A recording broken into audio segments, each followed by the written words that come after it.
Hey, shalom, shalom, Israel, Most High Christ bless. Good morning.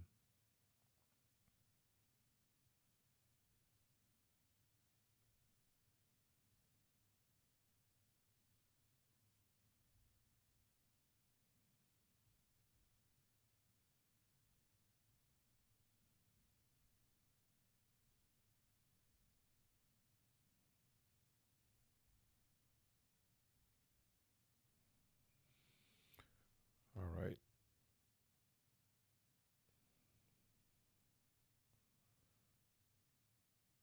Today's topic is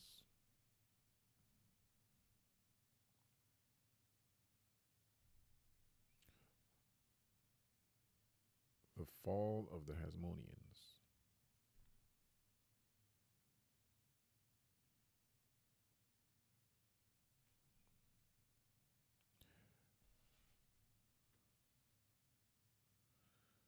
Let me know if you guys can see me or hear me smoothly, or is it glitching?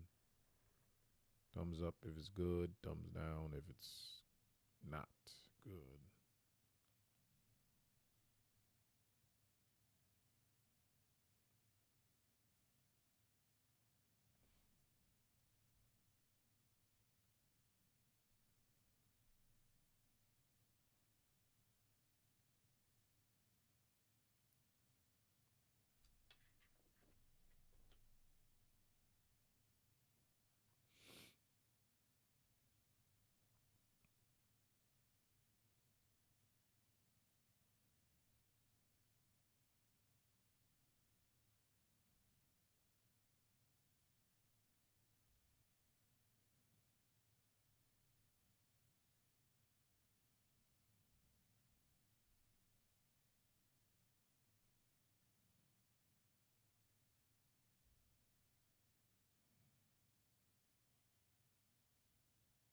Can anybody hear me?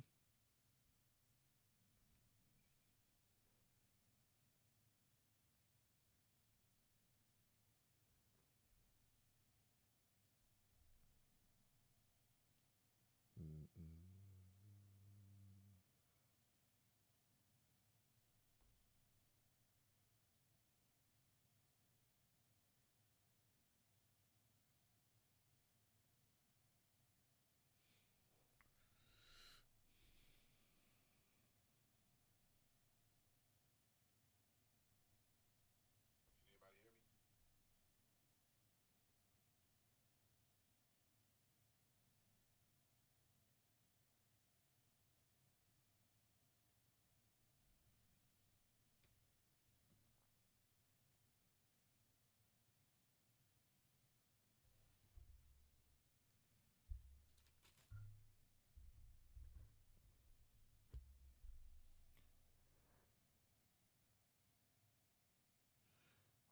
hear me? Okay, all praises. Thank you. So we're gonna start in a bit. I'd like to open up with Job, the book of Job, chapter 8 and 8. So we're going to open up with that. All right, the book of Job, chapter 8, verse 8.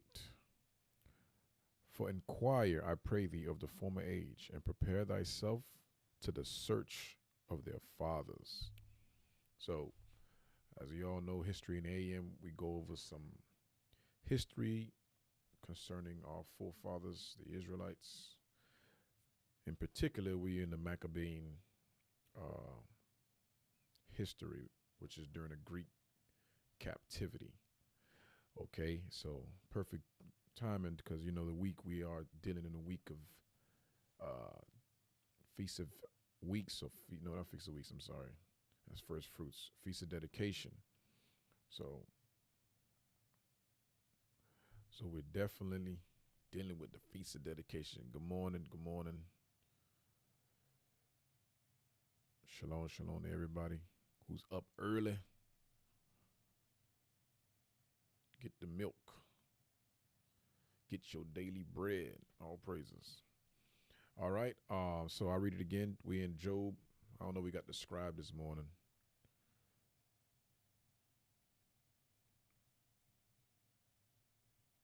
I don't see him.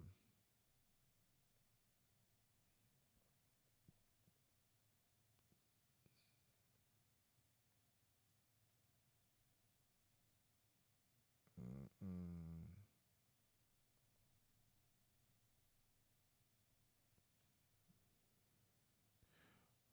All praises. So I'll read it again. Job 8:8.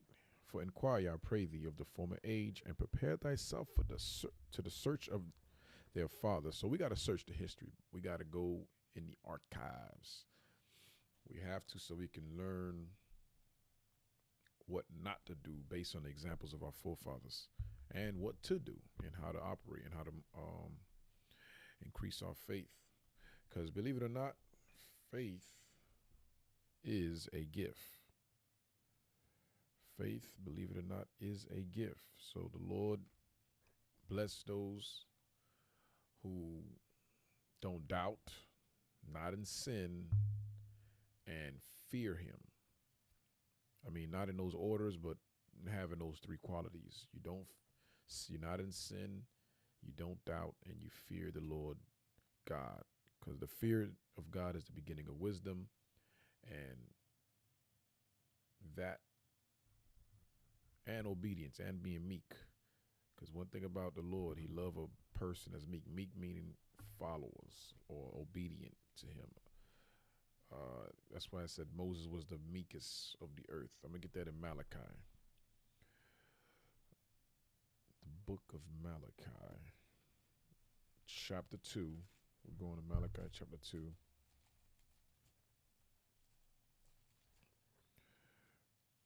Let's see here.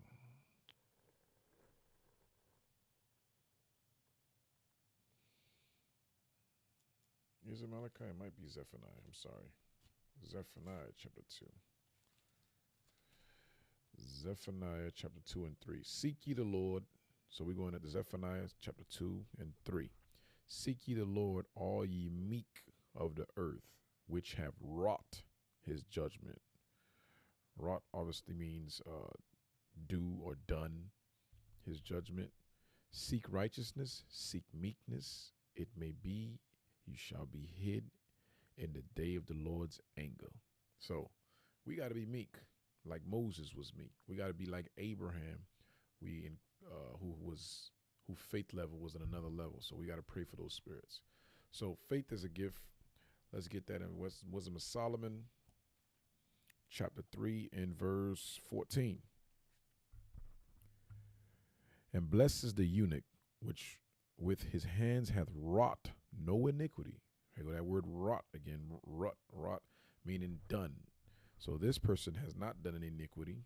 So I'm showing you faith as a gift. Again, we're reading Wisdom of Solomon 3, verse 14. It says, and blessed is the eunuch which with his hands hath wrought no iniquity. A eunuch is one who is either unable to have kids. So this particular example here is one that is unable. A good example of that, I don't know if you watch Game of Thrones, was one man a eunuch, meaning, or here's a better one, Daniel. Daniel was a eunuch. When you read in the prophecy how the Most High told the prophet to tell Hezekiah that his seed after him would bear no children, would be eunuchs. So those descendants that came out of King Hezekiah was Daniel and the other brothers that was around with Daniel, because they was in the king's courts. So Daniel was an example of a eunuch. Okay, so we back to Wisdom of Solomon 3:14. And blessed is the eunuch which with his hand hath wrought no iniquity, nor imagined wicked things against God. For unto him shall be given the special gift of faith, and an inheritance in the temple of the Lord, more acceptable to his mind. So just wanted to show you that faith is actually a gift. It ain't something you can. That's why everybody ain't don't have it. You know, it's certain qualities you must have. The Lord bless you with that. So let's begin. Let's start our topic. Again, the topic is the fall of the Hasmoneans. All right. So I'm open up. Well, I already opened up. Let's go to First Maccabees chapter 2. First Maccabees chapter 2, real quick.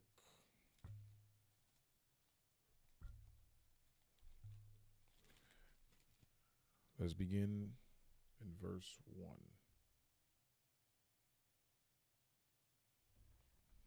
All right. In those days arose Mattathias, the son of John, the son of Simeon, a priest of the sons of Joarib, from Jerusalem, and dwelt in Modin. And he had 5 sons: Joanan, called Caddis, which is the firstborn; Simon, called Thysee; Judas, who was called Maccabeus; Eleazar, called Avron; and Jonathan, whose surname Aphas.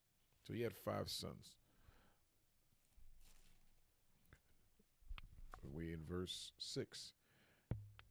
And when he saw the blasphemies that was committed in Judea and Jerusalem, he said, Woe is me, wherefore was I born to see this misery of my people and of the holy city, and to dwell there, when it was delivered into the hand of the enemy, and the sanctuary into the hand of strangers. Now I'm going to jump for time's sake. So Mattathias was the father of these 5 sons, and he despised the condition of Israel or Jerusalem or the people at the time, as we should today. This is why we waking up becoming the truth. We go prophesy in the streets because we are crying out loud against the system. Let me get that in Ezekiel chapter 9. Remember, Ezekiel prophesied concerning this. And here, you see Mattathias was fulfilling that. Here's Ezekiel chapter 9 and verse 4. And the Lord said unto him, Go through the midst of the city, through the midst of Jerusalem, and set a mark upon the foreheads of the men that sigh and that cry for all the abomination that be done in the midst thereof. That's what Mattathias was doing. He was sighing and crying, prophesying and crying about the abomination that was being taken place in Jerusalem at the time, as we are doing today in the spiritual level. Okay. Verse 5, still in Ezekiel 9, we're in verse 5 now. And to the others he said in my hearing, Go ye after him through the city, and smite. Let not your eyes spare, neither have ye pity. Slay utterly old and young, both maids and little children and women, but come not near any man upon whom is the mark, and begin at my sanctuary. Okay. Then they begin at the ancient men which are before the house. So the prophecy is go smite. That's what the Lord commanded the angels to do. He commanded the angels to go to the midst of the city and smite, but don't touch his anointed, those who were keeping the commandments or who had the mark. What is that mark? I'm gonna give it to you. Revelations. Let's go to this one. Revelations, I believe, 7 in verse. Let's begin in verse 3. Okay, Revelation 7 and 3, saying, Hurt not the earth, neither the sea, nor the trees, till we have sealed the servants of God in their foreheads. Let's get Isaiah. What is that? Sealing. Sealing in the mark, same thing. Isaiah 8 and 16. Isaiah 8 and 16 real quick. The book of Isaiah, chapter 8 and verse 16. Bind up the testimony, seal the law among my disciples. So that mark is the laws of God. That mark is the laws of God. So when Ezekiel said, set a mark upon their foreheads, how do we set the mark of our foreheads today? When we go out the streets and preach. Clubhouse, History in the AM, IUIC with the 15 minutes with the captains, Daily Bread, Mid-Morning Medicine, 6 o'clock on Sabbath, prime time with the bishops, deacon. So that's how we set the mark. We travel throughout the 4 corners of the earth. This is us going to gather the elect of the 12 tribes of Israel, and that's what we're doing. So let's go back to First Maccabees, chapter 2 and verse 7. He said, Woe is me, wherefore was I born to see the misery of my people and of the holy city, and to dwell there, when it was delivered into the hand of the enemy, and the sanctuary into the hand of strangers. So we got to prophesy. And this was Mattathias started the charge, and his sons follow right behind him with this and taking that example to the next level. So now let's go back to verse 1. I want to deal with Simeon a little bit. First Maccabees 2:1 again. In those days arose Mattathias, the son of John, the son of Simeon. Now Simeon, he was the father of Mattathias. I'm sorry, he was his grandfather. John was Mattathias' father. So this means Simeon was his grandfather. So I'm going to that for a reason, because Simeon's surname was Hasmoni or Hasmonean, and this is how they got the name or the term Hasmoneans. That come from their great grandfather, who was Mattathias, their father's grandfather. So Hasmonean, means in Hebrew the. So in Samoan, so it's like the Simonian. This is where you get the term Hasmonean. Came from their great grandfather Simeon. Okay, that's how they was known as the Hasmonean brothers. Okay, so let's go back. I'm gonna be jumping around, so bear with me. So keep up.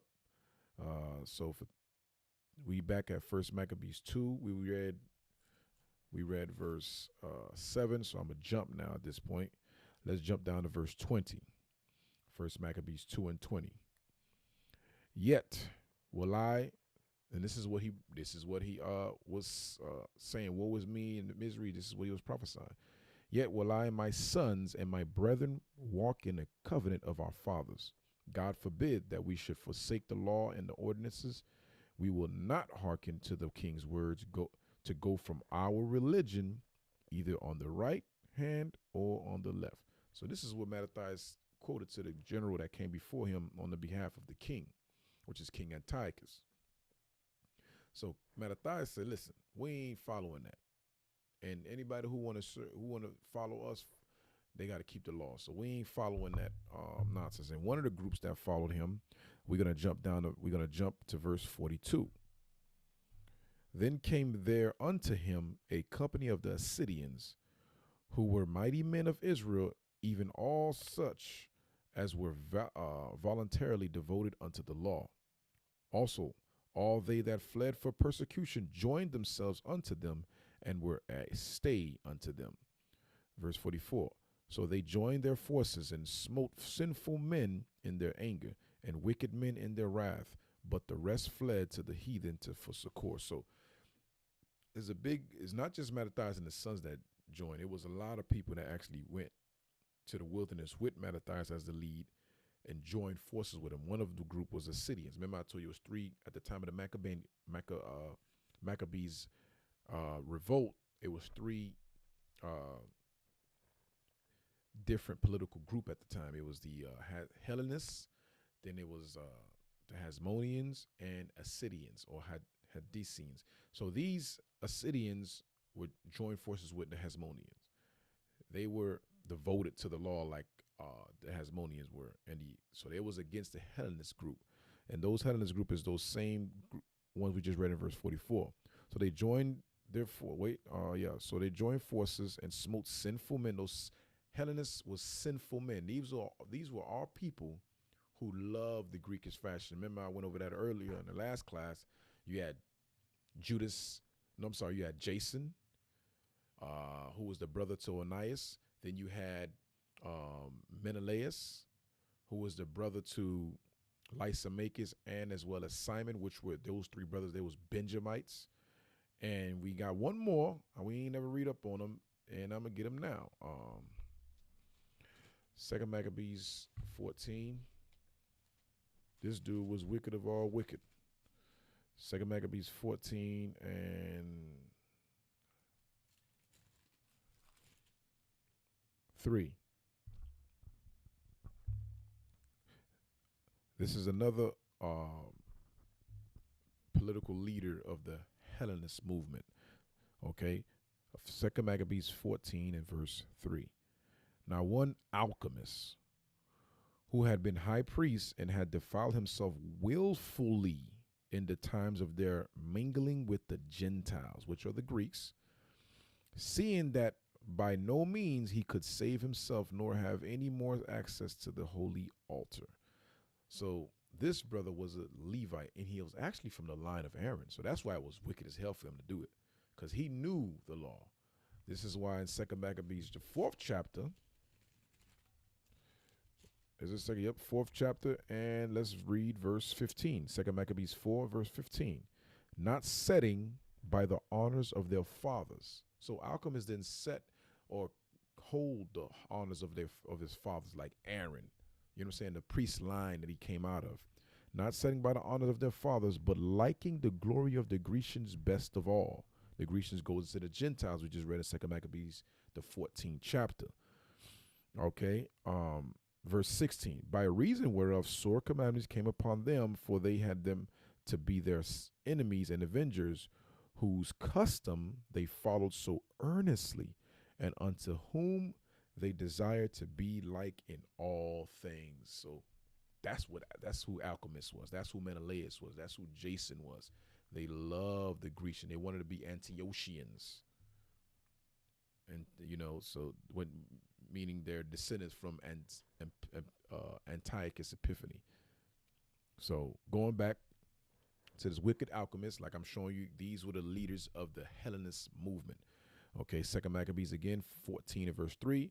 Now one alchemist who had been high priest and had defiled himself willfully. So he willfully went to serve the Greeks because he loved the Greekish fashion. He loved it's pleasurable. So they loved that thing. So the Lord had a special judgment for these people. Okay, so let's go back. First Maccabees. We read our religion is keeping the law, statutes, and commandments of God in First Maccabees 2, verse 20. So I'm going to jump so I can get to the 5 brothers, okay? So we're going to jump to verse 49. First, we're in First Maccabees 2, verse 49, okay? Now when the time drew near that Mattathias should die, he said unto his sons, now hath pride and rebuke gotten strength, and the time of destruction, and the wrath of indignation. Now therefore, my sons, be ye zealous for the law, and give your lives for the covenant of your fathers. So Mattathias didn't counsel his sons to turn their back on the fathers. He said, no, give your lives to the fathers, meaning to the law, statutes, and commandments. Okay, verse 51. Call to remembrance what acts our fathers did in the time, so shall you receive great honor and an everlasting name. Okay, we're going to jump. So he gave a few examples of what our fathers did. He mentioned the things Joseph went through in Egypt when he was sold. He mentioned Caleb. He mentioned David. So we're jumping down to verse 64 now.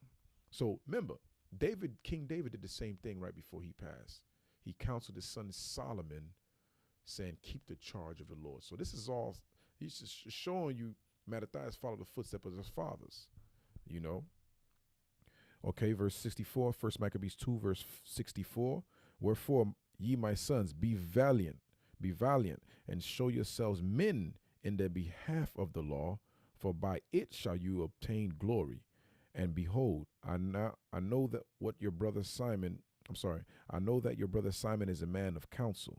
Give ear unto him always. He shall be a father unto you. So this is him. He's setting things in order before he passed. Mattathias said, listen, Simon, your brother will be your counselor. He'll be a father when I'm gone.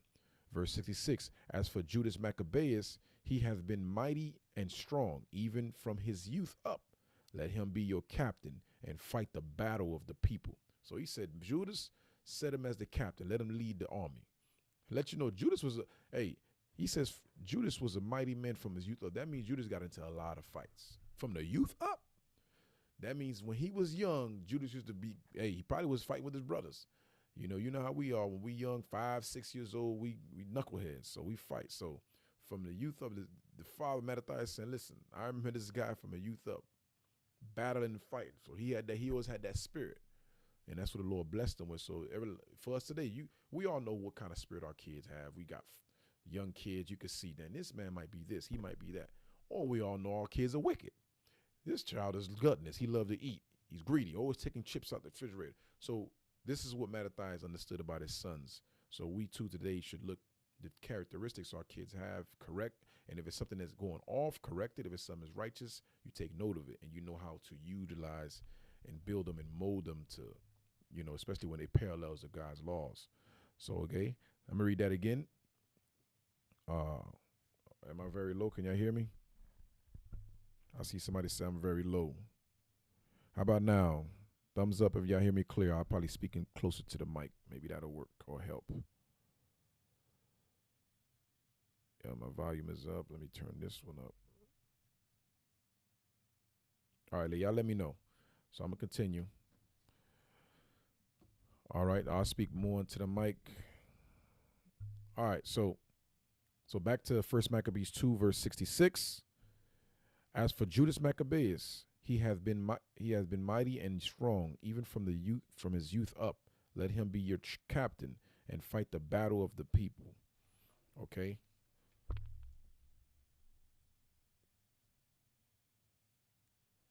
So let's deal with the fall. All right, we're gonna go to. Let's go. Since we're in 1 Maccabees already, let's go to chapter 6. Chapter 6. Start at verse 1 more time. Okay. 1 Maccabees 6 and 1. About that time, King Antiochus, traveling through the high countries, heard say that Elamias in the country of Persia was a city greatly renowned for riches, silver, and gold, and that there was in it a very rich temple, wherein were coverings of gold and breastplates and shields, which Alexander, son of Philip, the Macedonian king, who reigned first among the Grecians, had left there. So this dude found out there was gold and silver around this province, around this hill. So he decided, he said, listen, I'm going to go collect that. Because Alexander the Great, when he was a superpower, when he started conquering for Edom or Esau, he left some riches there. Verse 3, Wherefore he came and sought to take the city and to spoil it, but he was not able, because they of the city, having had warning thereof, rose up against him in battle. So he fled and departed thence with great heaviness and returned to Babylon. Moreover, there came one who brought him tidings into Persia, that the armies which went against the land of Judea were put to flight. So this is what we read here is the fall of Antiochus. We'll read it later on this chapter. This is the fall of Antiochus. Finally, this wicked Edomite get destroyed. So after he tried to go conquer a place in somewhere in the area in Persia to get some gold, he failed at that. And not only that, he heard news that his other army, his top general Lysaeus was getting put to flight as well. Okay, so we're gonna jump for time's sake. Let's jump to verse 8. Now when the king heard these words, he was astonished and sore moved, whereupon he laid him down upon his bed and fell sick for grief, because it had not befallen him as he looked for. So he was so distraught, he fell sick, found out about one of his armies got put to flight and destroyed when they came against Israel to fight in Judea. This is General Lysaeus. We're going to jump down to verse 16. Verse 16.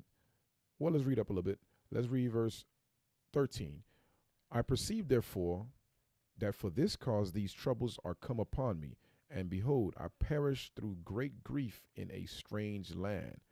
Then called he for Philip, one of his friends, whom he made ruler over all his realm, and gave him the crown and his robe and his signet, to end he should bring up his son Antiochus and nourish him up for the kingdom. So King Antiochus died there in the 149th year. Now when Lysaeus knew that the king was dead, he set up Antiochus his son, whom he had brought up, being young, to reign in his stead, and his name was called Eupator. So this is This Antiochus the fifth Eupator, who came after Antiochus the fourth and uh, Epiphanes. Okay, so he began to rule, and Lysias was his counselor who was training him up because he was very young at the time. So Antiochus Epiphanes, that wicked king who wreaked havoc, who Daniel prophesied back in Daniel 8 and 9, and also Daniel 11 and 21, prophesied by Antiochus. He is dead. All praise to the Most High. Lord smite him. All praises. Okay. But now another good king ruled. Is his son Antiochus Eupator the fifth. Okay. Let's jump down to verse 21. So now, what we're reading is the history of Antiochus being put to death. But later in the chapter, we get to one of the brothers. Okay. Verse 21. Howbeit certain of them that were besieged got forth, unto whom some ungodly men of Israel joined themselves. We always had wicked of our people. Verse 22. And they went unto the king and said, how long will it be ere thou execute judgment and avenge our brethren? We have been willing to serve thy father and to do as he would have us, and to obey his commandments, for which cause they of our nation besiege the tower and are alienated from us. Moreover, as many of us as they could light on, they slew and spoiled our inheritance.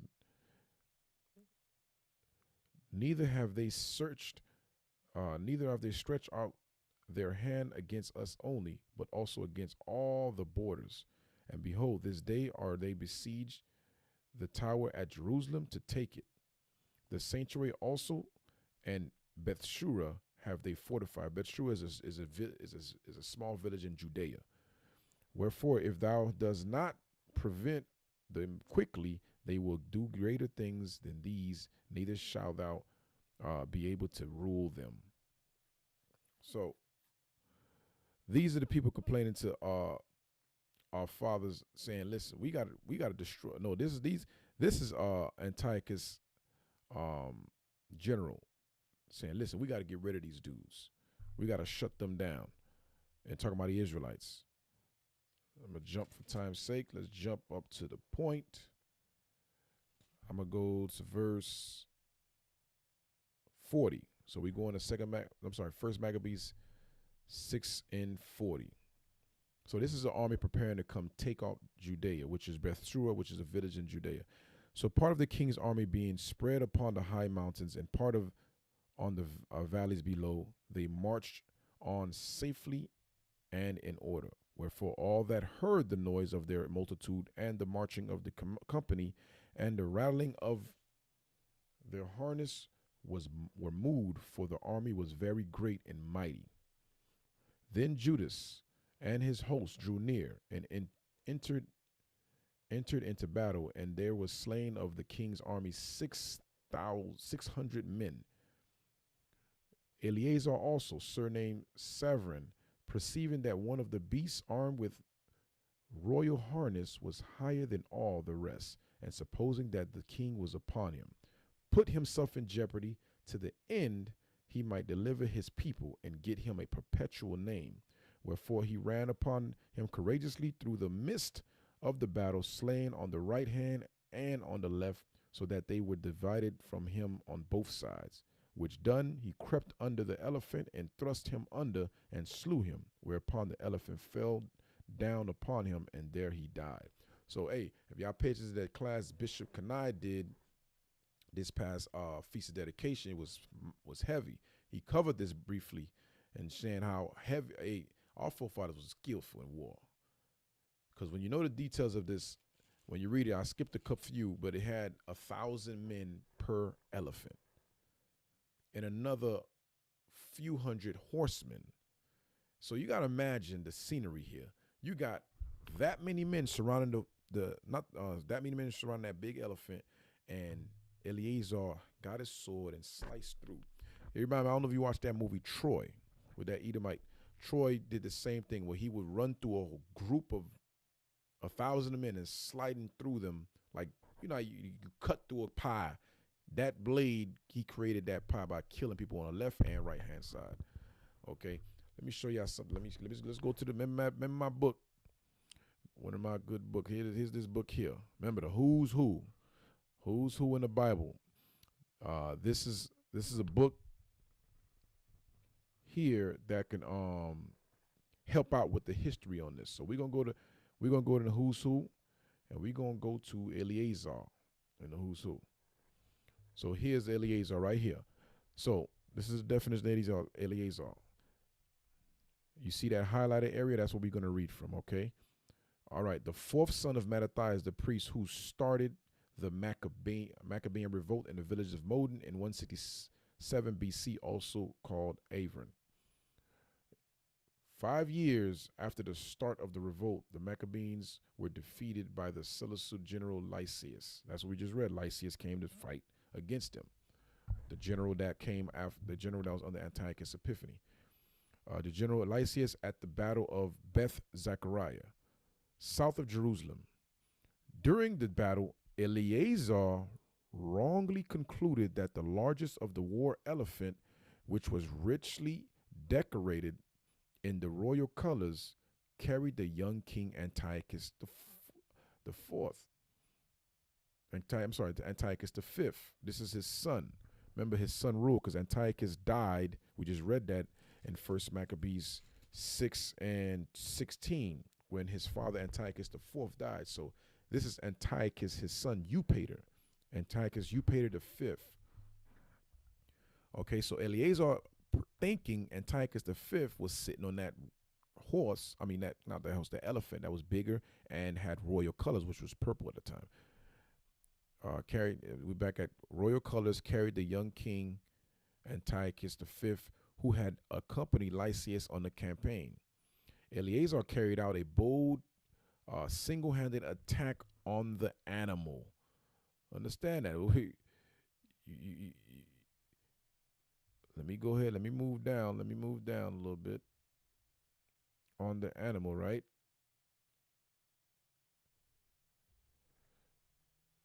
So we at the end of paragraph. He fought right at the middle bottom paragraph. You can see it. So he fought his way through the phalanx of soldiers surrounding it, reached the elephant, and from below rammed his spear into his belly. The great beast toppled over dead, and Eleazar was crushed beneath. So as you see here, I want to show you that he went through soldiers surrounding that elephant. So Eleazar, I mean, he was no chump. He tried to get a perpetual name. He was trying to do it for the betterment of his people, but also trying to get a perpetual name. But he definitely was a mighty man. There ain't too much people could go through crowds like that. And letting you know the scholars understand this history. This is history. This is documented history. This is something that actually took place. So that's Eleazar. Now we got one brother down. Remember, this is the fall of the Hasmoneans. This is one brother down. Eleazar failed in battle. Okay. Now let's jump up. Let's jump to 1 Maccabees chapter 12. And before the brothers failed, they wreaked havoc at the Gentiles and the Greeks and the wicked of our people. They put them to flight. All right, 1 Maccabees 12. Let's start at verse 1. Now, when Jonathan saw that the time served him, he chose certain men and sent them to Rome to confirm and renew the friendship that they had with them. He sent letters also to the Lycaonians and to other places for the same purpose. Now, the Lycaonians is Spartans. That's the Spartan. You ever watched the movie 300? Use the word Sparta or Spartan. That was Lycaonians. These was our brethren. This was Israelites. Esau was take this book and make movies out of it and to portray himself. So don't get it twisted. We were those mighty men. You know what I'm saying? Okay. That's that movie 300. Okay, let's read on. So they went unto Rome. So Jonathan is trying to reach out to the Lycaonians to let them know we brothers. The same contract our fathers had together. Let's continue that friendly relation. Okay. Verse 3. So they went unto Rome and entered into the Senate and said, Jonathan, the high priest, and the people of the Jews sent us unto you to the end you should renew the friendship which ye had with them, and league as in former time. Verse 4.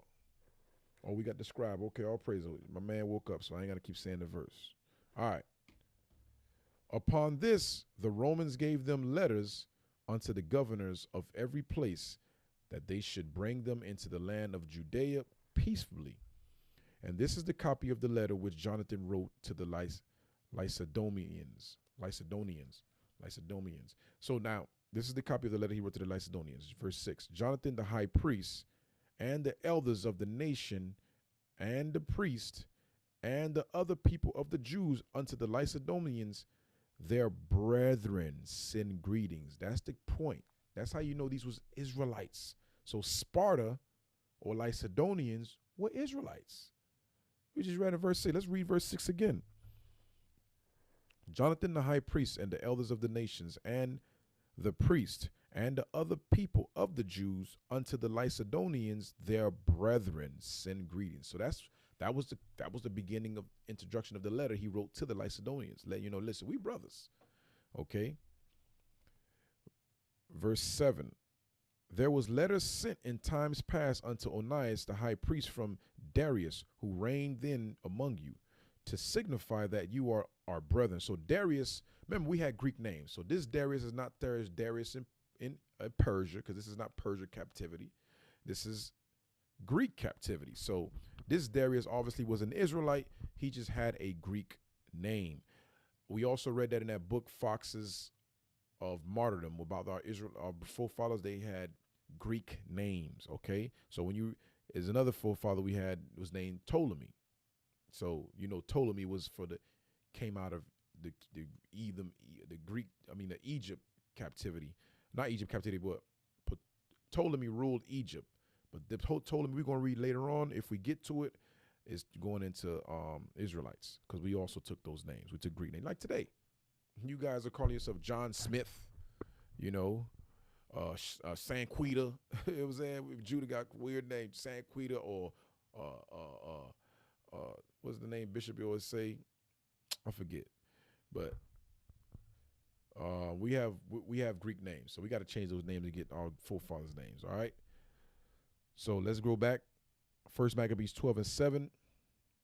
There were letters sent in the time past unto Onias the high priest from Darius, who reigned then among you, to signify that ye are our brethren, as the copy here under writing doth signify.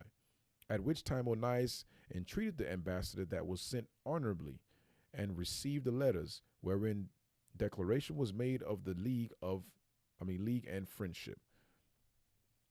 Therefore we also, albeit we need none of these things, for that we have the holy books of scriptures in our hands to comfort us, have nevertheless attempted to send unto you for the renewing of brotherhood and friendship, lest we should become strangers unto you altogether.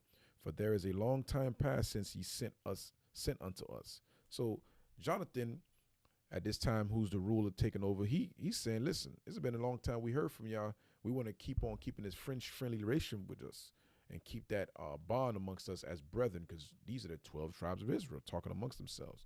But remember, we had different areas we ruled, and we was away, especially when it came to Northern Kingdom. Okay. Let's jump down. I may further prove that. We jumping down to verse 19. Verse 18. Let's read verse 18. Because remember, this is a letter he's trying to renew the brotherhood amongst the the Hasmoneans with the Lycedonians. Okay, now we read verse 18. Wherefore now ye shall do well to give us an answer thereto. And this is the copy of the letters which Onias sent. Okay. Verse 20, Arius, king of the Lycedonians, to Onias the high priest, greetings. So this is a return letter. It is found in writing. It is what? It is found in writing. What writing? He just said it. Let's go back up, jump up to verse. Mention that in the books. Verse 9. Therefore, we also, albeit we need none of these things, for that we have the holy books of scriptures in our hands to comfort us. Let you know, the Lycedonians went in the records, they went in the Bible, and read in the book that this confirms what they saying. Let's go jump back down to verse 20 again. Arius, king of the Lycedonians, to Onias, the high priest, greetings. It is found in writing that the Lycedonians and Jews are brethren, and that they are of the stock of Abraham. Listen, so I don't know why they're making movies of Spartan, talking about the Edomites. They ain't no Edomites. They had Greek names, but they was Israelites. Understand that thing. Okay.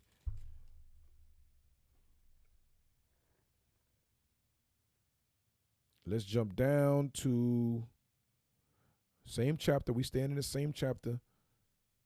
Let's jump down to verse 42. Verse 42. So I'm skipping. Now remember, Jonathan is going to war in this chapter. So if you read the chapter on your own, for time's sake, I'm jumping, but key points is in there. I'm just getting the key points to show the fall of Jonathan. Okay, let's jump down to verse 42. Now when Tryphon saw that Jonathan came with so great a force, he durst not stretch his hand against him. See, the Greeks was scared of us, man. Maccabees put a lot of them to flight. They would say, man, listen, this man got power. I'm not finna fight this man. Verse 43. But received him honorably, and commanded him unto all his friends, and gave him gifts, and commanded his men of war to be as obedient unto him as to himself. Unto Jonathan also he said, Why hast thou put all this people to so great trouble, seeing there is no war betwixt us? Therefore send them now home again, and choose a few men to wait on thee, and come thou with me to Ptolemais, for I will give it thee, and the rest of the strongholds and forces, and all that have any charge. For as for me, I will return and depart, for this is the cause of my coming. So Tryphon the Edomite told him, listen, Jonathan, you don't need all these men with you. Send some of them home, because I come here in peace. So we don't need all these armies and amongst us, this strong force. He said, send some of your men home. This is verse 46. So Jonathan believing him. You hear that? Jonathan believing him. Who's the him? Tryphon, an Edomite. Okay. So Jonathan believing him did as he bade him, and sent away his hosts, who went into the land of Judea. And with himself he retained but 3,000 men. So mind you, he came with 40,000 men. I'm sorry, I didn't read it, but let's jump back up to verse 41. Verse 41, real quick, we're going to jump back down. Verse 41, then Jonathan went out to meet him with 40,000 men chosen for the battle, and came to Bethshan. Bethshan is Scythian. Okay, that's where Scythian comes from. So he came with 40,000 men. Let's jump back down. Verse 46. So Jonathan believing him did as he bade him, and sent away his hosts, who went into the land of Judea. And with himself he retained but 3,000 men, of whom he sent 2,000 into Galilee, and 1,000 went with him. So he went from 40,000 to 3,000 to 1,000 that stayed with him. Because the other, out of the three, he sent 2,000 to Galilee. So he listened to an Edomite. Remember the precept I gave last time? I think I covered about trusting your enemies. Let's get that in Sirach 12 and 10. Sirach chapter 12, verse 10. Never trust thy enemies, for like as iron rusted, so is his wickedness. We are to never trust the enemies. Let's go back. But our forefather Jonathan believed the Edomite, because he thought it was no issues. Okay. Okay, all praises. We going back to First Maccabees 12 and verse 47. And and with him he retained but 3,000 men, of whom he sent 2,000 into Galilee, and 1,000 went with him. Now, as soon as Jonathan entered into Ptolemais, they of Ptolemais shut the gates and took him, and all them that came with him they slew with the sword. That's the Red Wedding. If you ever watched Game of Thrones, the Red Wedding, you got to watch that series. It's a heavy series. I forget what episode it is, but it was a scene where they actually did this thing where I forgot the name of them, but the scene is where I forgot the name of the family, but the family promised one kingdom a son to marry daughters from that particular kingdom. I forget the name, but they agreed. Come to find out, they didn't follow through what they wanted to do. The son that they was going to give to that kingdom or marry, the son that was going to use to marry off that daughter, he married somebody else. And when the king found out, he said, "Yo, y'all put the whole y'all covenant. Y'all said you was supposed to marry my daughter, but you didn't. You married somebody else." Long story short, they ended up double crossing them. They did a feast and killed everybody. They closed the door, shut the door, just like how we read here in verse 48. Let's read it again. First Maccabees 12:48. I wish I had the clip. I just thought about it. I could have played the clip, but for time's sake, I can't do it. You know what? Maybe nah. That'd take too long. All right, verse 48. Now, as soon as Jonathan entered into Ptolemais, they of Ptolemais shut the gates and took him, and all them that came with him, they slew with the sword.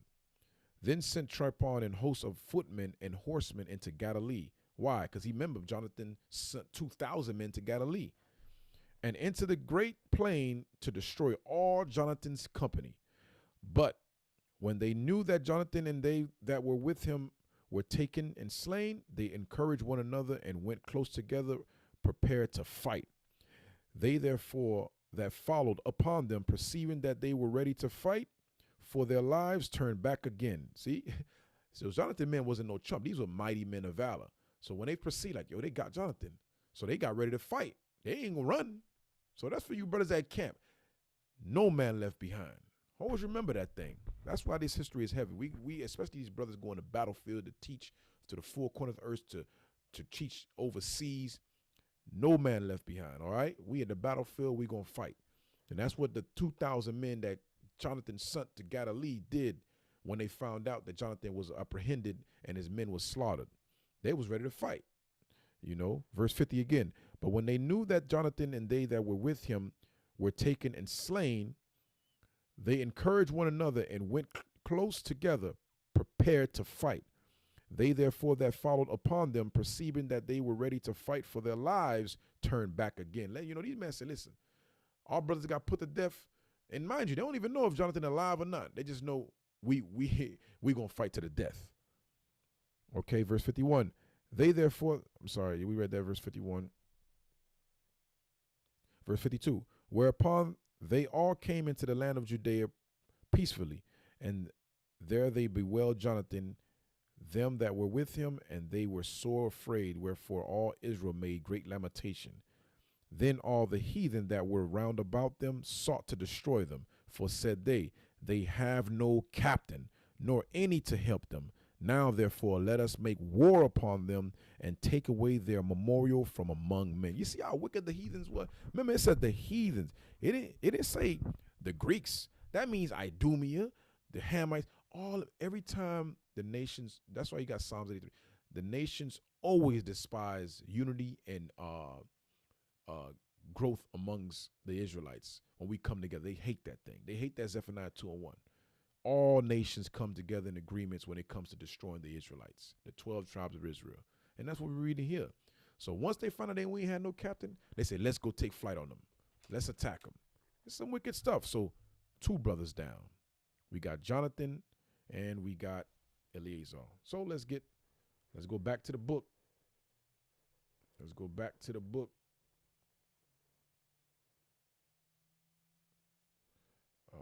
Real quick. What book I want, right? You already know what I want right here. This is it right here. Boom. We're going back in the book, and this time we're going to go under Jonathan. So here you got Jonathan, the highlighted area, Jonathan, right? Jonathan, youngest son of Mattathias and a Maccabean leader after Judas.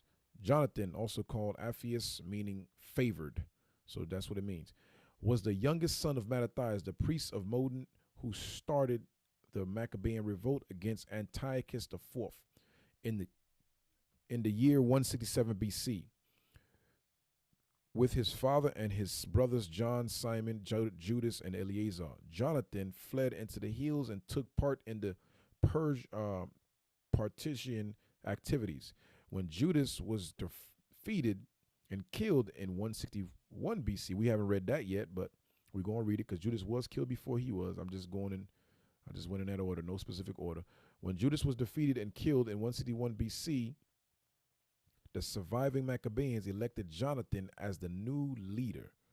They took refuge in the wilderness of Tekoa between the Hebron Hills and the Dead Sea.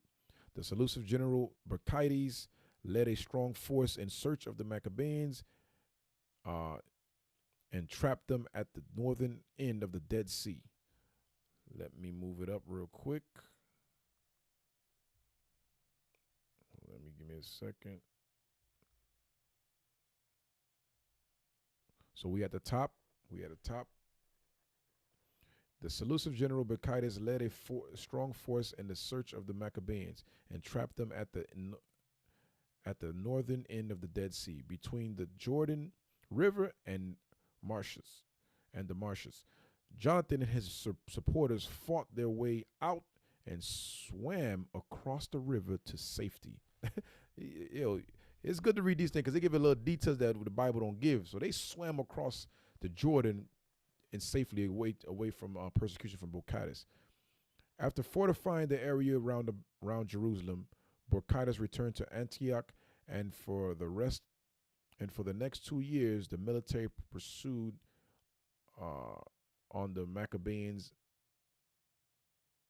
The military pressure on the Maccabees was relaxed. They took advantage of this respite to occupy the abandoned strongholds of Bethbasi, just south of Bethlehem. Bacchides returned and laid siege to his fortress. Jonathan slipped away with some of his men and attacked the Seleucid force from the rear with the help of a local tribe. At the same time, Simon led. So let's reach this out. So I just want to show you a brief history of Jonathan. Jonathan was a mighty man of valor. He fought mighty. So letting you know, the scholars know about Jonathan as well. So anyways, long story short, Jonathan was captured and apprehended and later killed. So that's 2 brothers down. 2 brothers down. Okay. Let's jump up. Let's go to 1 Maccabees 12. No, it's 1 Maccabees 13. 1 Maccabees 13, let's read over 1. Now when Simon heard that Tryphon had gathered together a great host to invade the land of Judea and destroy it, and saw that the people was in great trembling and fear, he went up to Jerusalem and gathered the people together and gave them exhortation, saying, Ye yourselves know what great things I and my brethren and my father's house have done for the laws and the sanctuary, the battles also and troubles which we have seen, by reason whereof all my brethren are slain for Israel's sake, and I am left alone. Now therefore, be it far from me that I should spare my own life in the time of trouble, for I am no better than my brethren. Doubtless I will avenge my nation and the sanctuary and our wives and our children, for all the heathen are gathered to destroy us are very malice. Now as soon as the people heard these words, their spirit revived, and they answered with a loud voice, saying, Thou shalt be our leader instead of Judas, and Jonathan thy brother. Fight thou our battles, and whatsoever thou commandest us, that will we do. So then he gathered together all the men of war and made haste to finish the walls of Jerusalem, and he fortified it round about. Also, he sent letters. Also, he sent Jonathan, the son of Absalom, and with him a great power to Joppa, who casting out them that were therein remained, casted out them that were therein remained there in it. So Tripon removed from Ptolemais with a great power to invade the land of Judea, and Jonathan was with him in word. So Jonathan was still alive. Remember, he said Jonathan was captured. He took him hostage. He killed his 1,000 men that was with him. So Jonathan is still alive at this point. But Simon pitched his tents at Adida over against the plain. Now when Tripon knew that Simeon was risen up instead of his brother Jonathan and meant to join battle with him, he sent messages unto him saying, so now this is how wicked Tripon is. He found out, oh man, they found another leader. These dudes, they keep anointing the leaders. Because he thought he destroyed the spirit. Because remember, that's why they always attack the leader. It's a saying, you cut the head, the body's dead. So that's the mindset of the heathen. They always try to look for our leaders and slaughter them so that with the sheep scattered. That's why they did to Christ, the Messiah. That's what they did. That's why they crucified him. They understood if we take out this guy, we good.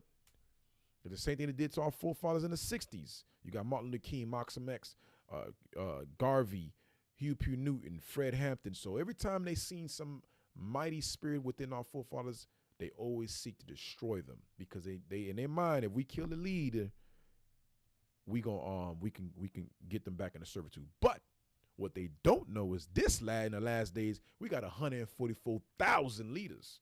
Put some respect on that. So that strategy ain't gonna work. Ain't no way. All right, let's go back. First Maccabees, we had 13. Let's read verse 15. So Tripon found out that Simon raised up instead of Jonathan, so he got ready for war. So Tripon got ready for war to take them down. Verse 15. Whereas we have Jonathan, thy brother. So when he found that out, he said, let me send a letter to him to kind of further killing their spirit. He said, where we have Jonathan, thy brother, in hold, it is for money that he is owing unto the king's treasure concerning the business that was committed unto him. Wherefore now send 100 talents of silver and 2 of his sons for hostage, that when he is at liberty, he may not revolt from us, and we will let him go. You see this wickedness? He sent a letter to Simon saying, listen, we got your brother, but we got him because he owed money. But we willing to let him go if you send us money for his deliverance and also 2 of his sons, and we're going to hold him just in case he try to retaliate on us. Yeah, you ain't know. Remember, the Mattathias said, let's get that again. I know y'all forgot. Remember who Simon was. Simon wasn't no dummy. You know what I'm saying? First, let's go back to First Maccabees chapter 2, and let's read verse 65 again. First Maccabees 2, verse 65. And behold, I know your brother, this is Mattathias speaking, his father, the father of their father speaking right before he died. And behold, I know that your brother Simon is a man of counsel. Give ear unto him always. He shall be a father unto you. This is what Mattathias said to his 5 sons. Simon, although he's not the eldest, because remember we didn't read it yet, but I think he's the, let me see. He is the 4th, I believe. No, he's the 2nd son. He's the 2nd eldest. So Simon's the 2nd eldest. He's not the eldest, but he said he'll be a father because he's a man of counsel. Let's go back to First Maccabees 13 and this is Tripon writing a letter to them thinking he could fool Simon. Let's go back to 2 Maccabees 13. Let's verse 16 now.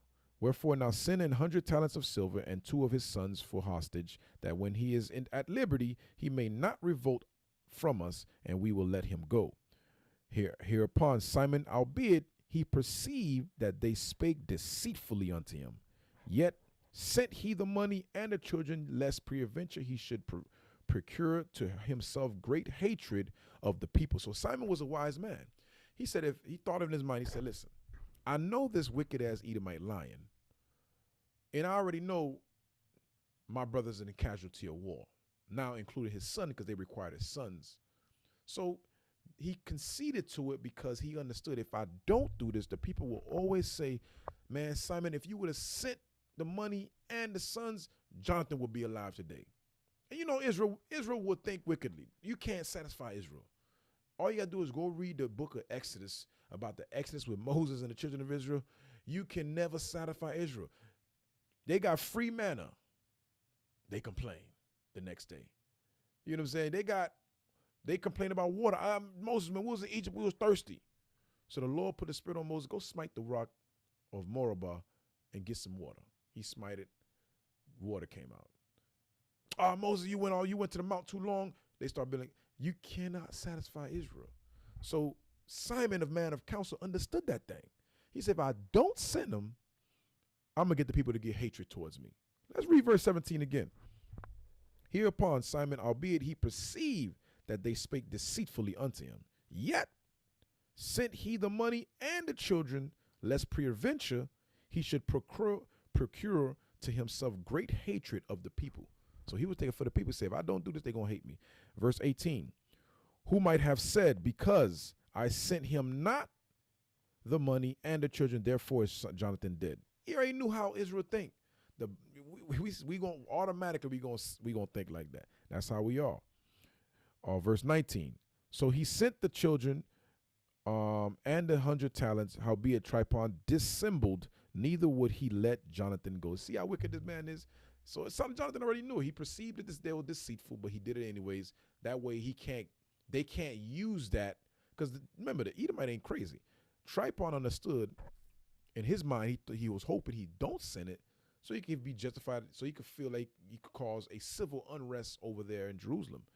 But the Lord is dealing with Israel, so we was wiser than that. Okay, verse 20. And after this came Tripon to invade the land and destroy it, going round about by the way that leadeth unto Adorah. But Simon and his hosts marched against him in every place wheresoever he went. Now they that were in the tower sent messages unto Tripon to the end that he should hasten his coming unto them by the wilderness and send them victuals. Wherefore Tripon made ready all his horsemen to come that night.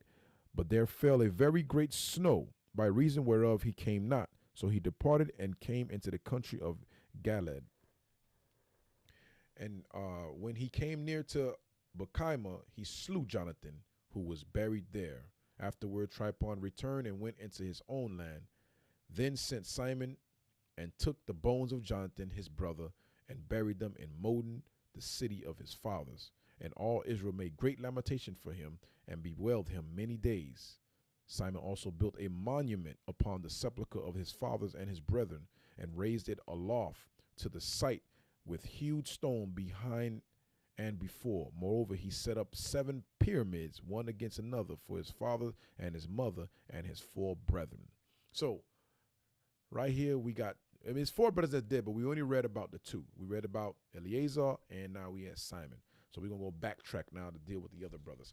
So another point there show you that we built the pyramids. We built the pyramids. Yes. So when you see the pyramids in Egypt, when you see them over there at Puerto Rico, I think also in Mexico, we got pyramids. We built the pyramids. So when you see pyramid buildings, various islands, know that Israel in the midst. Yes, put some respect on that. Okay. Let's go to now. Eleazar is dead. Jonathan is dead. Eleazar died through battle. Jonathan died through hostages. He was caught hostage and later put to death. All right. All right, let's go 1 Maccabees 9. We're going back. Okay. 1 Maccabees, let's start at verse 1. We're going to jump. Remember, this is the fall of the Hasmonean brothers. Okay. 1 Maccabees 9 and verse 1. Furthermore, when Demetrius heard that Nicanor and his hosts were slain in battle, he sent Bauchides, an alchemist. Remember that alchemist? We read it earlier, 2 Maccabees 14, I believe, concerning my alchemist, wicked alchemist. He was that he was Levite from the line of Aaron, but he willfully joined to the heathens. Okay, we're going to read it again. First Maccabees 9:1. Furthermore, when Demetrius heard that Nicanor and his hosts were slain in battle, because Judas put them to flight, he sent Bauchides, an alchemist, into the land of Judea the second time, and with them the chief strength of his hosts, who went forth by the way that leadeth to Gila, and pitched their tents before Masaloth, which is in Arbela. And after they had won it, they slew much people. Also, the first month of the 152nd year, they encamped before Jerusalem, for whence they removed and went to Berea with 20,000 footmen and 2,000 horsemen. Now Judas had pitched his tents at Elisa, and 3,000 chosen with him,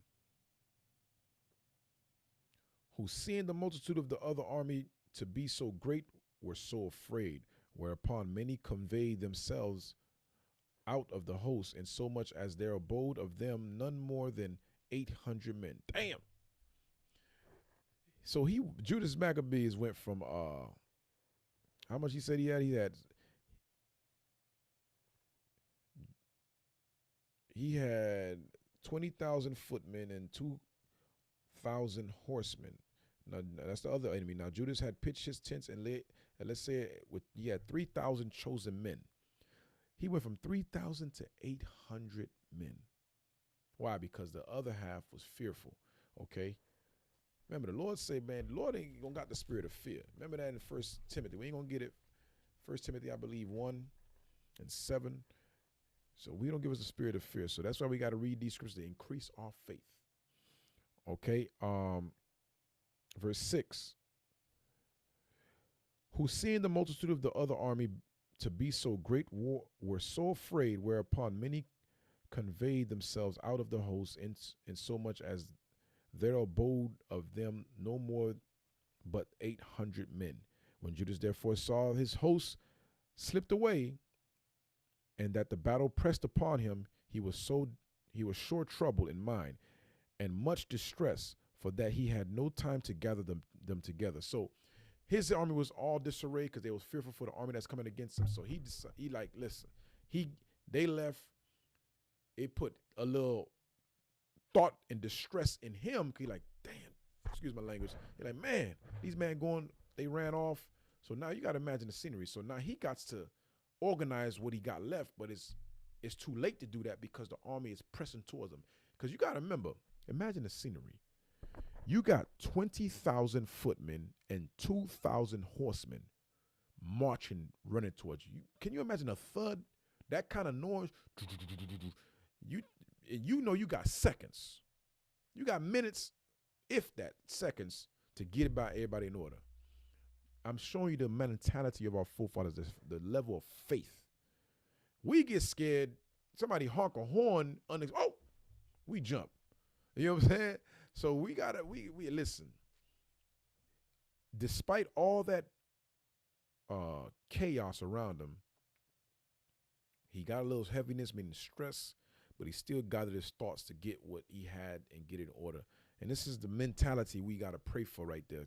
That when we go out, let's give you an example. We go out overseas or we go on a quest, everything we documented, we probably got our itinerary. Everything don't run that smooth.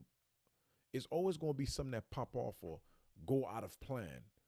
We as leaders have to always have a plan B, plan C, plan D, so on and so forth, and still gather the men. Why? Because things don't always work as planned.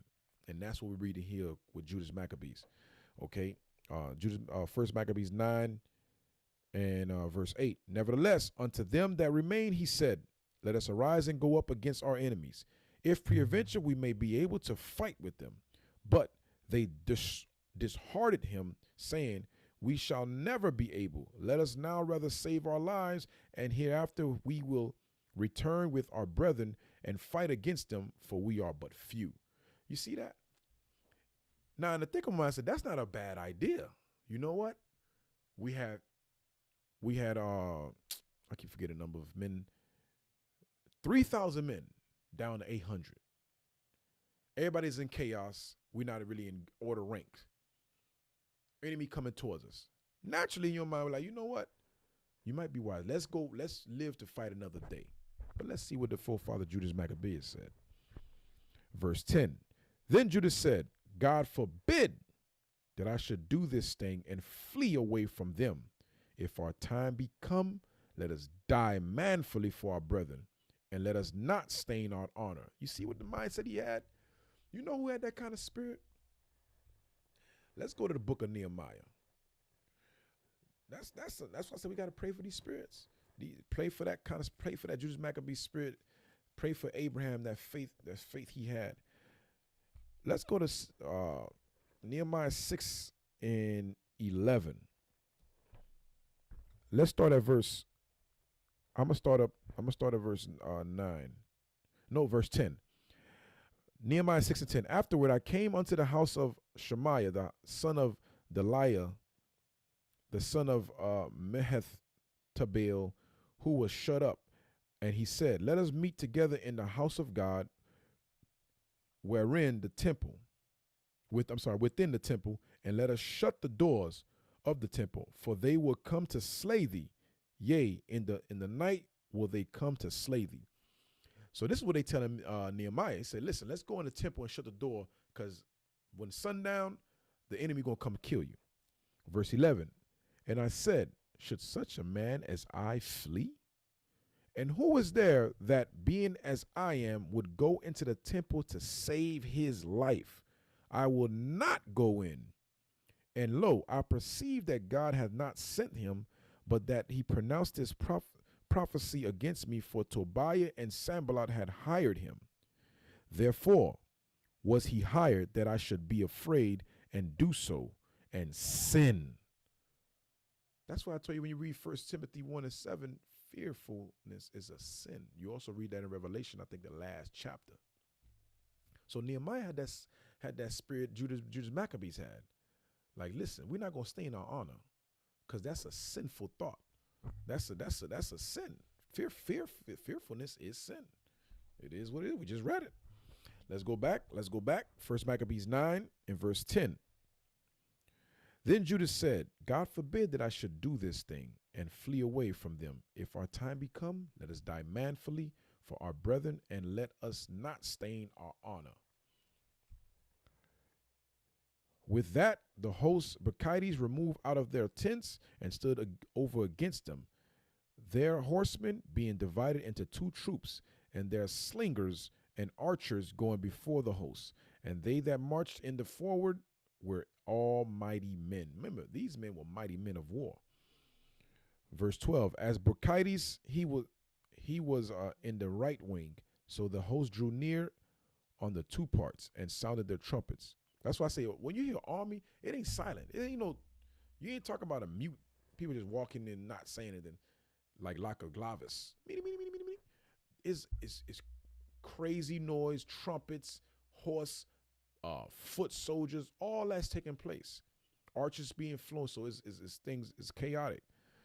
Verse 13, they also of Judas' side, even they sounded their trumpets also, so that the earth shook at the noise of the armies. And the battle continued from morning till night. Remember, 800 men battling 20,000 footmen, and how much? And 2,000 horsemen. And they fought from morning till night. Let you know the Lord was with them. But the Lord said, listen, y'all a little help, a time period. Like we read in Daniel's 11 and 32 or 40, I forget what it is, where they talk about they shall be hoping with a little help. So the Lord gave that temporarily. And he showed that because they could have just got wiped out in one swap. It wouldn't last a morning to night. It would have lasted a couple hours. It would have been over. But the Lord showed I was still with y'all. But because it's only for a dispensation of time, because Judas got to go, unfortunately. But that's of the Lord, Okay. Verse 14. Now when Judas perceived that Bacchides and the strength of his army were on the right side, he took with him all the hardy men, who discomfited the right wing, and pursued them unto the Mount Azotus. But When they of the left wing saw that they of the right wing was discomforted, they followed upon Judas and those that were with him hard at the heels from behind, whereupon there was a sore battle, insomuch as many were slain on both parts. Judas also was killed, and the remnant fled. Then Jonathan and Simon took Judas their brother and buried him in the sepulchre of his fathers in Modin. So Judas died, but he put a lot of them to flight. A lot of them to flight. We going back to the who's who. Here it is. The who's who about Judas Maccabees. So Judas Maccabees, third son of Mattathias, the leader of the Maccabean revolt. Judas, the Greek from Judah, was a third in 5 remarkable brothers. I'm sorry to read that. Maccabees mean hammer. And he was a hammer. Remember, from his youth up, he said he was a man of war. So let him fight your battles. That's what Maccabees mean. Maccabees mean hammer. All right, let's jump back down. It says Judas, the Greek for Judah, was a third of the 5 remarkable brothers, the others being John, Simon, Eleazar, and Jonathan. Their father Mattathias was the priest of the village of Modin, situated on the coastal plain 17 miles northwest of Jerusalem. Judas afterwards acquired the nickname of Maccabeus. Okay, let me move it up.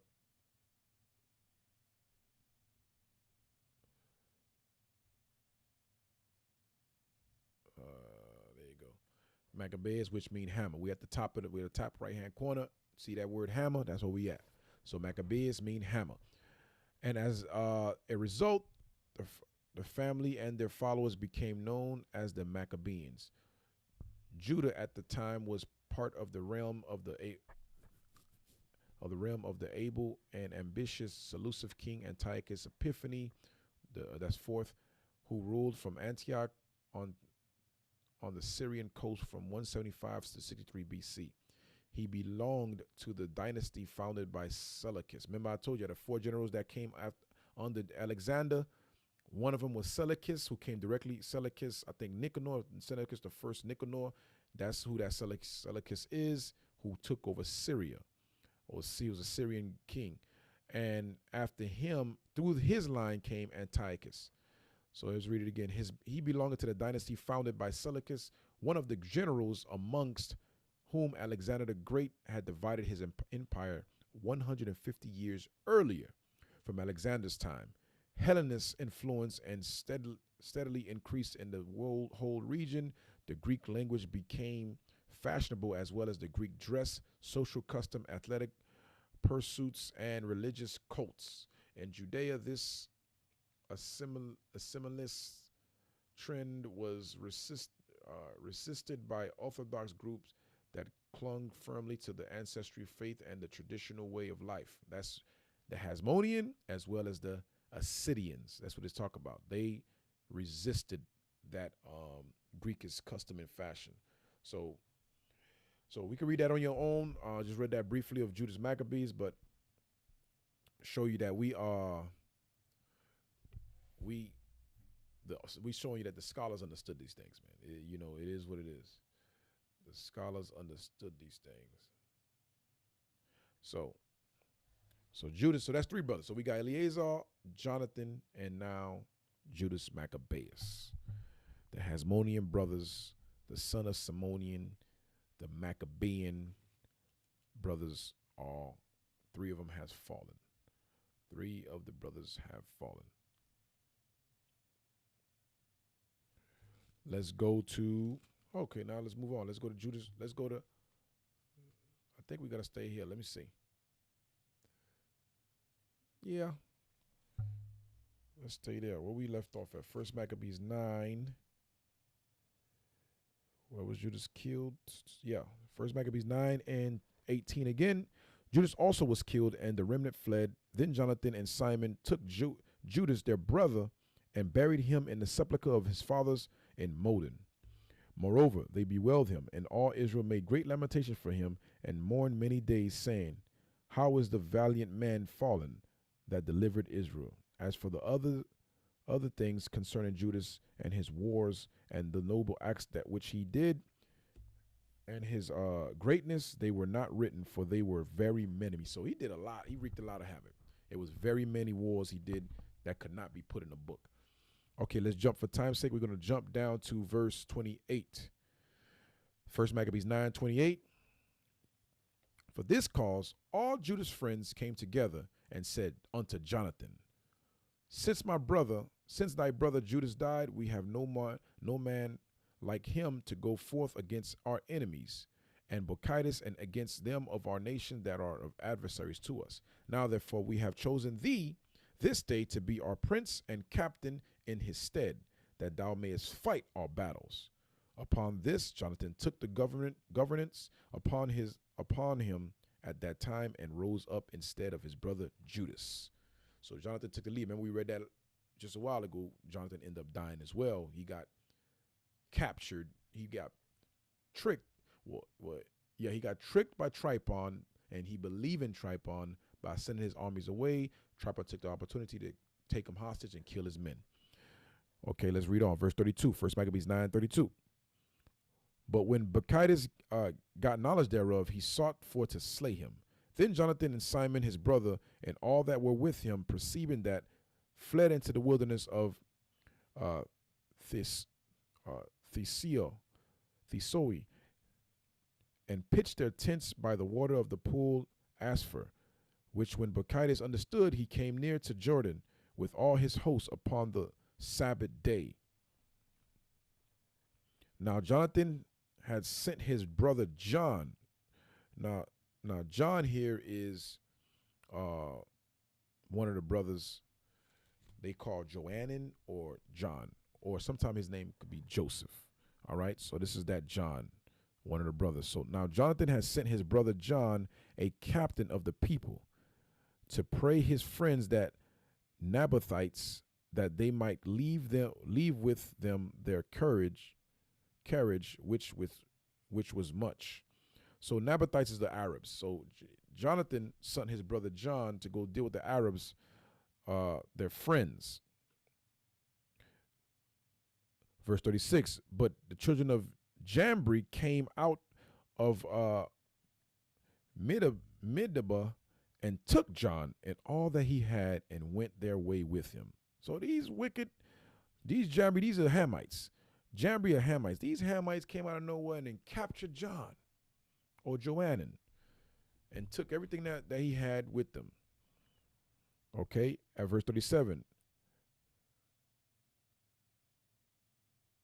After this came word to Jonathan and Simon his brother that the children of Jambri made a great marriage and were bringing the bride from Nadabatha with a great train, as being the daughter of one of the great princes of Canaan.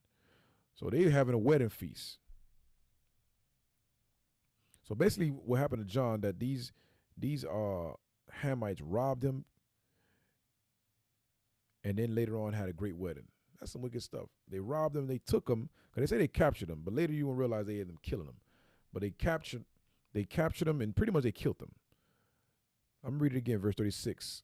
1 Maccabees 9:36. But the children of Jambri came out of Medeba and took John and all that he had and went their way with it.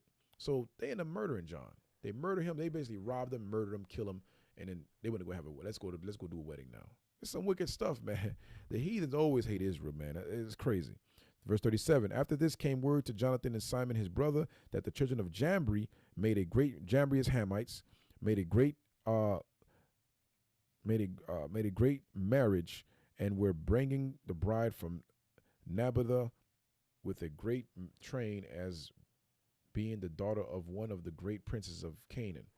Therefore they remembered John, their brother, and went up and hid themselves under the covert of the mountain. So they heard these men was doing a feast. They said, "Yo, we got to go avenge our brother." So they remembered their brother and went to the mountains to hide and disguise themselves as they wait till these dudes get drunk and attack. Get back. Verse 39. Where they left up their eyes and looked, And behold, there was, when they lift up their eyes and looked, and behold, there was much ado, and great courage. And the ado was like feasts, a lot of partying, drinking. They're having a feast. It was a wedding feast. So there was a reception. Music playing, all that good stuff. And the bridegroom came forth, and his friends and brethren, to meet them with drums and instruments of music and many weapons. That's the ado. Music, drums, all that stuff. So upon this feast, the bridegroom coming out, they about to get married, all that stuff. Verse 40, then Jonathan and they that were with him rose up against them from the place where they lay in ambush, and made a slaughter of them in such sort, as many fell down dead, and the remnant fled into the mountains, and they took all their spoils. Thus was the marriage turned into mourning, and the noise and their melody into lamentation. So when they had avenged fully the blood of their brother, they turned again to the marsh of Jordan. So let you know that Joannan or John was dead, because that's what he said. Proof of it is verse 42. So he got put to death. John, let's go read about John. We're gonna go again. We going to the who's who, so we could read about John. We're going to this book to read about John. Okay. So John. I'm sorry. Is that John? Yeah. John, yep. We're going to read the highlighted area. John or Joanne, and John, here you go. Eldest son of Mattathias, John, also known as Joseph, and as Caddy, meaning fortunate. So was the eldest son of Mattathias the priest, the others being Simon, John, Eleazar, and Jonathan. When Mattathias raised the banner of the revolt in the village of Modin in 167 BC, all his sons fled with him into the Jordan hills, where they operated as a guerrilla band. So that's how they battled. They did it was guerrilla warfare, kind of like similar to like Hannibal. Hannibal was expert on guerrilla warfare, and that's how the Judas Maccabees have battled as well. Second paragraph. John does not seem to have possessed the qualities of leadership, because remember, he was the eldest son. After his father's death, he served first under Judas and then under Jonathan. John was sent by Jonathan to ask the friendly Nabathites, the Arabs east of the Dead Sea, to take care of the baggage. His convoy was attacked by local tribesmen, Hamites, who killed John and his men and made off with the baggage, meaning they had possession. That's what we read in 1 Maccabees 9 in 36. Who killed John and his men and made off with the baggage. Jonathan took his revenge by attacking a marriage procession of the, I can't see it. Let me move it up.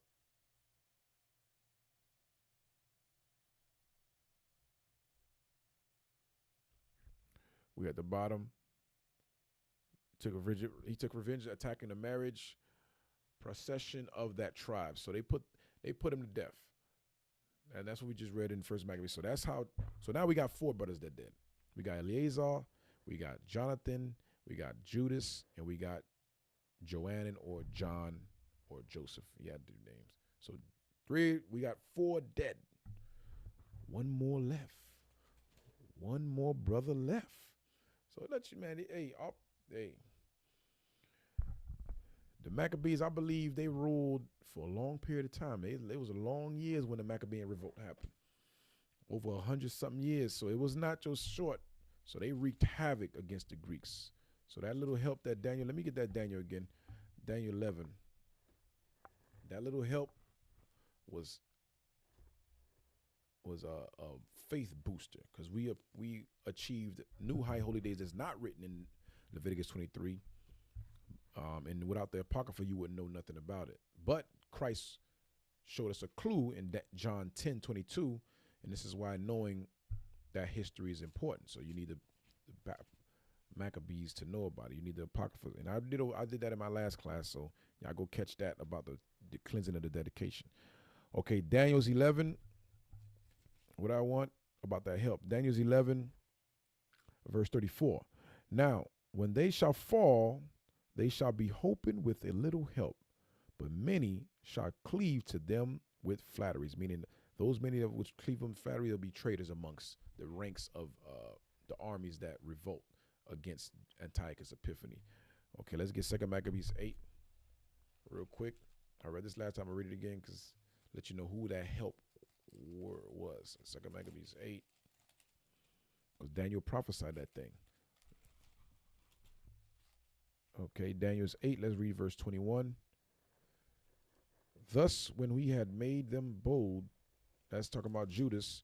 Judas made them bold. When you read up in verse 1, it tell you Judas Maccabees when you read verse 1. So let's jump down to verse 21. 2 Maccabees 8:21. Thus, when he had made them bold, what Judas Maccabees encouraged his army, made them bold to fight with these words, and ready to die for the laws and the country, he divided his army into 4 parts and joined with himself his own brethren, leaders of each band, to wit Simon and Joseph and Jonathan, giving each one 1,500 men. Also he appointed Eleazar to read the holy book. Remember, all the 5 brothers fought together. That's all 5 right there. We're reading right there. Let's read it again. That's powerful right there.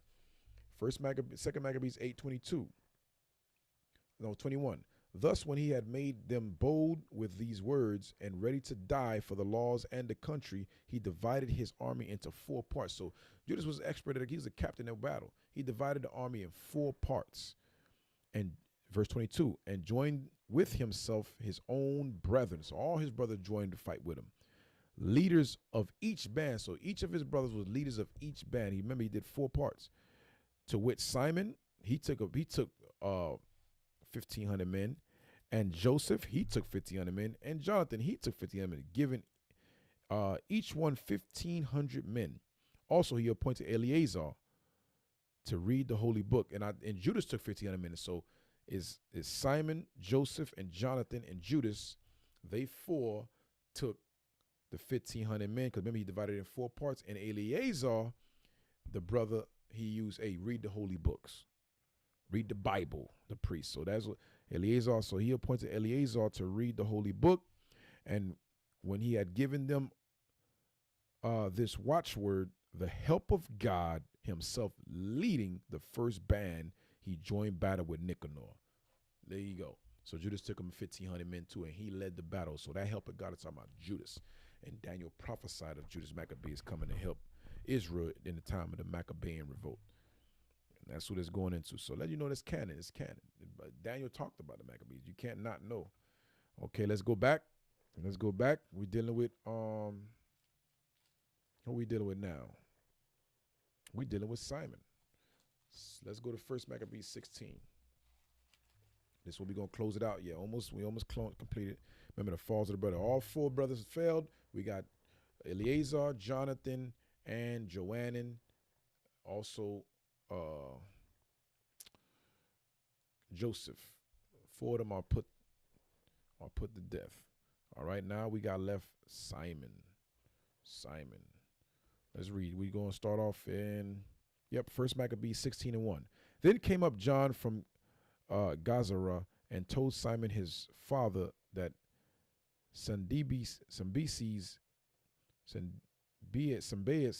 Cambeas had done. Remember, this John here is the son to Simon. Remember, John is dead, his brother. So this is not John or Joanna or Joseph. This is John, Simon's son. That's let you know this is years later. My son is already old and all that good stuff. Verse 2. Wherefore Simon called his 2 eldest sons. I mean, he just had a son. He has called his 2 eldest sons, Judas and John, and said unto them, I and my brethren and my father's house have ever from our youth unto this day fought against the enemies of Israel. And things have prospered so well in our hands that we have delivered Israel oftentime. But now I am old, and ye, by God's mercy, are of the sufficient age. Be ye instead of me and my brethren, and go and fight for our nation and the help of from heaven be with you. There you go. So Simon, the counselor, is doing the same thing his father did, Mattathias. He's old, so he's counseling his son, go fight the battles of Israel and take your charge and follow the Lord. Drink my tea. Okay, so verse what we at? Verse 4. So he chose out of the country 20,000 men of war with horsemen who went out against Sendabeas, and rested that night at Modin. And when as they rose in the morning and went into the plain, behold, a mighty great host, both of footmen and horsemen, came against them. Howbeit, there was a water brook between them. So he and his people pitched over against them. And when he saw that the people were afraid to go over the water brook, he went first over himself. And then the men, seeing him, passed through after him. That done, he divided his men and set the horsemen in the midst of the footmen, for the enemy's horsemen were very many. Then sounded they with the holy trumpets, whereupon Sendabeas and his hosts were put to flight, so that many of them were slain, and the remnant got them to the stronghold. So let you know, John, the son of Simon, was a mighty man too. He had that same spirit his fathers had. Remember, it was a water between them. He seen the water, and the men was looking like, what we gonna do? John looked around. He jumped in the water and swam across. And the army looked at him. Hey, we got to go with the captain. Let you know that they follow. As the leader lead, the men gonna follow, especially with fearlessness. Okay, we're gonna jump for time's sake. So they put that army to flight. Let's jump down to verse 11. We have 1 Maccabees 16:11.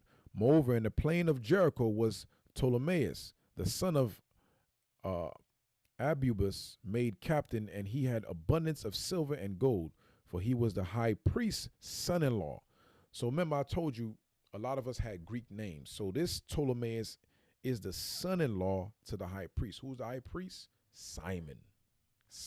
Remember, Simon was the captain and high priest at the same time, and the government. He was three. He was the government, captain, and high priest. All right. Hold up.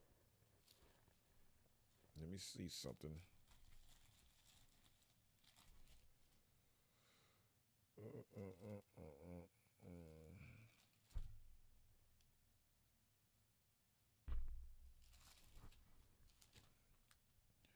Give me a second.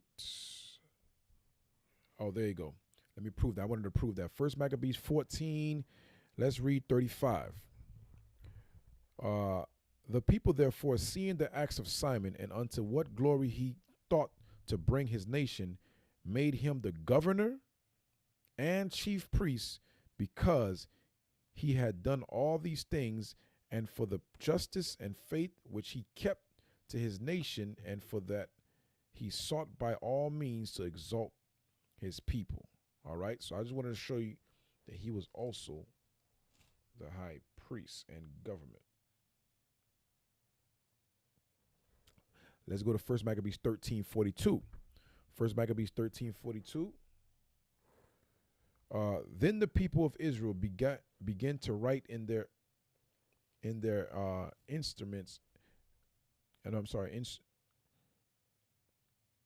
instruments and contracts in the first year of Simon the high priest, the governor and leader of the Jews. So I just wanted to show you that Simon was the government and the chief priest and their leader. Let's go back to 1 Maccabees 16 and verse 11 again. Moreover, in the plain of Jericho was Ptolemaeus, the son of Abubus, made captain, and he had abundance of silver and gold, for he was the high priest's son-in-law. Wherefore his heart being lifted up, he thought to get the country to himself, and thereupon consulted deceitfully against Simon and his sons to destroy them. You see that wickedness? Your own son-in-law said, listen, I got all this silver and gold. I'm not satisfied being high priest.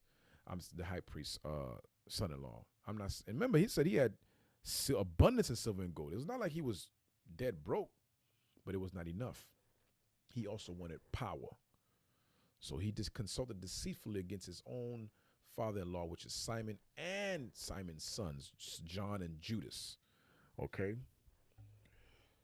Uh, Verse 14. Now Simon was visiting the cities that were in the country and taking care of for the good ordering of them, at which time he came down himself to Jericho with his sons Matthias and Judas in 117 year in the 11th month called Sabbat.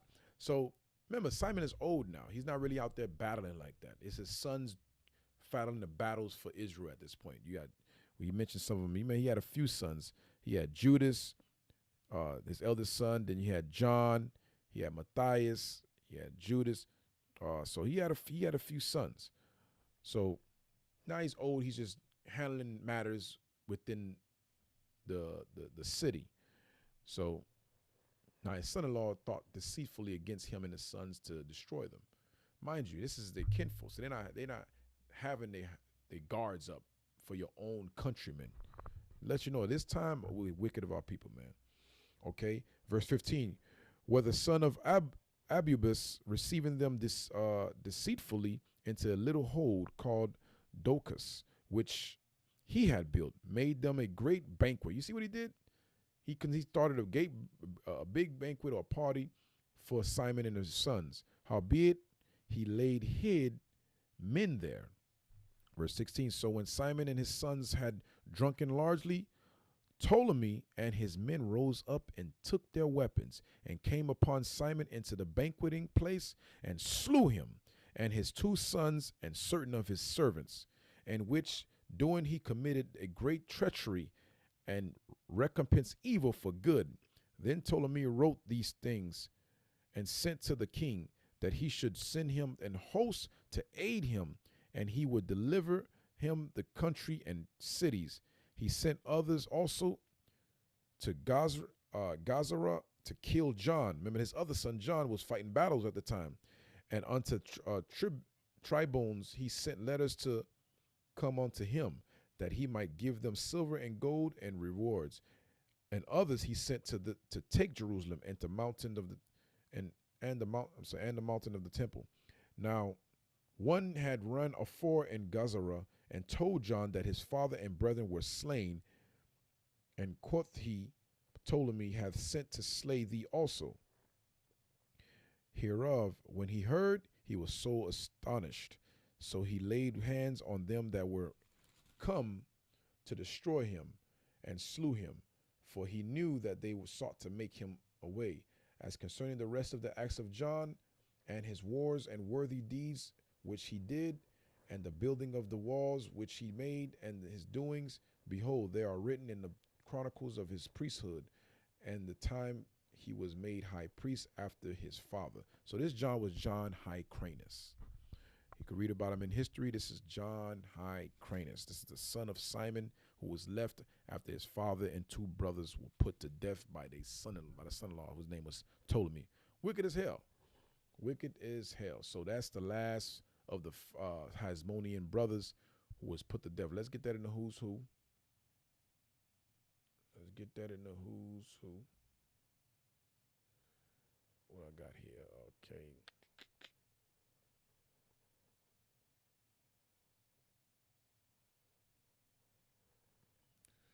Remember that book, The Who's Who? All right, this is Simon, right? This is Simon, second son of Mattathias, the leader of the Maccabean revolt. After Jonathan, Simon, also called Thysi and Simeon, was the second son of Mattathias, the village priest of Modin, who started the revolt against Antiochus Epiphanes in 167 BC with his father and his 4 brethren. It says John, Judas, Eleazar, and Jonathan and Simon fled into the hills and took part of the partisan movement on his deathbed. So I'm going to move it up real quick because I think I read that already. Let me move it up.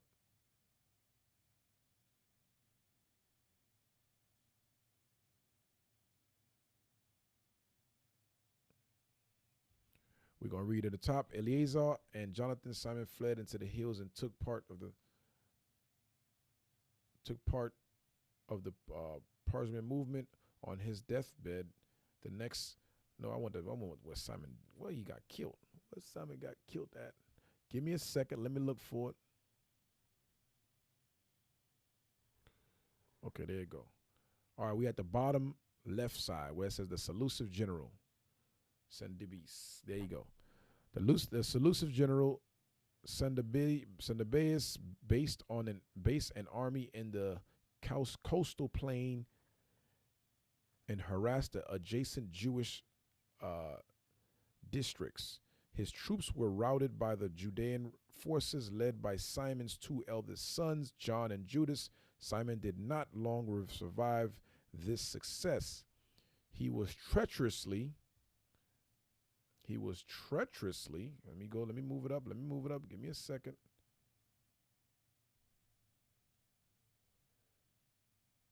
There you go. He was treacherously murdered. That's what that D-E-R-E-D is. The other half is in the bottom. He was treacherously murdered together with his two sons, Judas, we're at the top, very top, Judas and Mattathias by his son-in-law Ptolemy. Let you know they took Greek names, whom he had appointed military commander of Jericho. Remember, they appointed this guy military commander, and that wasn't good enough. That wasn't good enough. Whom he had appointed military commander of Jericho.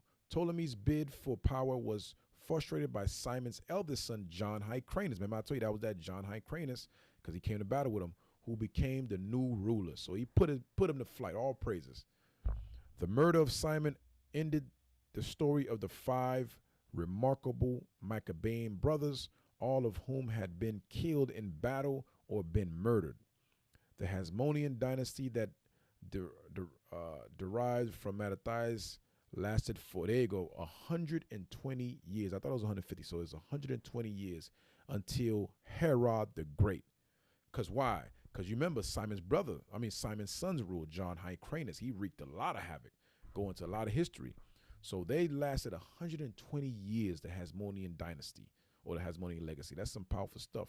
Simon himself remained in Jewish tradition an example of a wise and statesman-like national leader.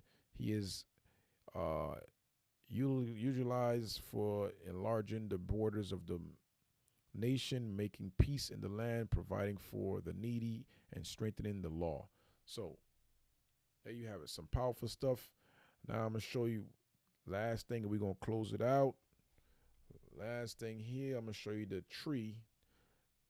Here, if you look at that, this is the dynasty of the Hasmoneans. Okay, first one, there you go. You got the first one is Simon Hasmone. That's where they get the name Hasmonean from. Then you got Jonathan. Then you have Mattathias. Then you got Jonathan, Simon, Judas, Eleazar, and Joannan. From there, you got all the other brothers down there.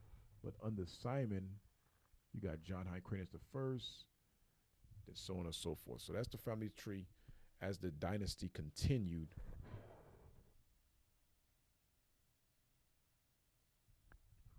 All the way to the time of the Herod the Great. All right. So all praises to the Most High. That's the class. Hope y'all got some edification and understanding on that. This is the fall of the the Hasmonean brothers. Going to the dedication. All praise to the Most High. So with that, Israel, that was what I got. We say shalom. That's your history in the AM. Shalom, Most High, Christ bless.